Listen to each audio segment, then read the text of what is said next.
আমার ছেলেকে নিয়ে আমার সকালটা কিভাবে কাটে তা নিয়ে থাকছে আজকের ভিডিওটা। আশা করি ভিডিওটা শেষ পর্যন্ত দেখবেন।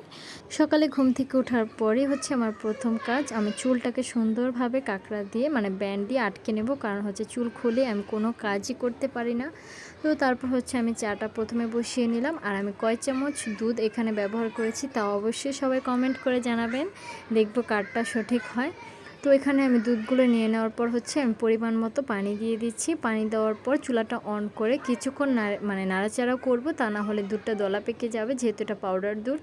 এটাকে মিক্স করতে করতে দেখি আমার ছেলে কান্নার আওয়াজ পাওয়া যাচ্ছে। আমি যত সকালে ঘুম থেকে উঠি না কেন, তার 5 থেকে 10 মিনিটের মধ্যে আমার ছেলে ঘুম থেকে উঠে যাবে। আর সবাই ইগনোর করবেন আমার ছেলের ফেসটা, কারণ হচ্ছে ও ঘুম থেকে ওঠার পর ও অনেক বেশি রেগে থাকে। আর তারপর হচ্ছে চুলগুলোকে ফালিয়ে দিয়েছি, যেটার কারণে আমার ছেলেকে একদমই পচা দেখা যাচ্ছে।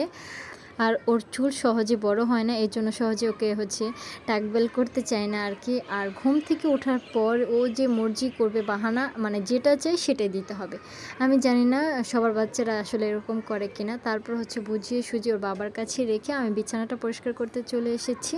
আর আমার জামাইয়ের কাজ দেখেন, যেখানে খাবে সেখানেই রেখে দিবে। কালকে রাত্রে হচ্ছে আমি মগে করে পানি দিয়েছিলাম, সেই মগটা সে খেয়ে এখানে রেখে দিয়েছে। মানে কোনো কাজই তার করতে ইচ্ছে করে না আর কি বলতে গেলে।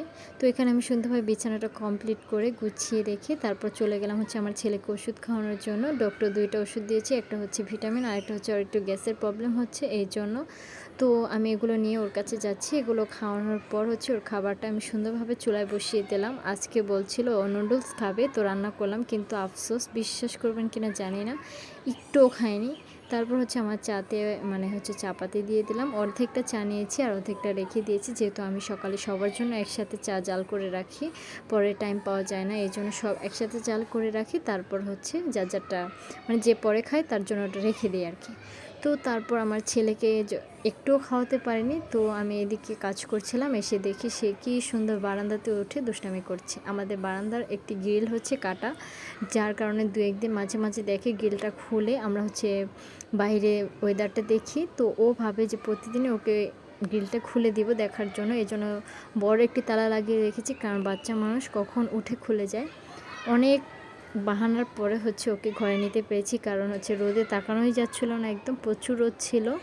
তারপর ওকে টিভি দেখানোর জন্য একটু বসিয়ে দিয়েছিলাম, কিন্তু ও এমন একজন মানুষ কোনোটাই দেখবে না, মানে বাহানা আর শুধু বাহানা, এটা দেখবে না সেটা দেখবে না, শুধু বাহানা করছে। আর বাচ্চাদেরকে যেটা দিয়ে খেলতে মানা করবেন তারা দেখবেন সেটা দিয়েই খেলবে, বেশি বেশি করে সেই জিনিসটা দিয়ে খেলবে।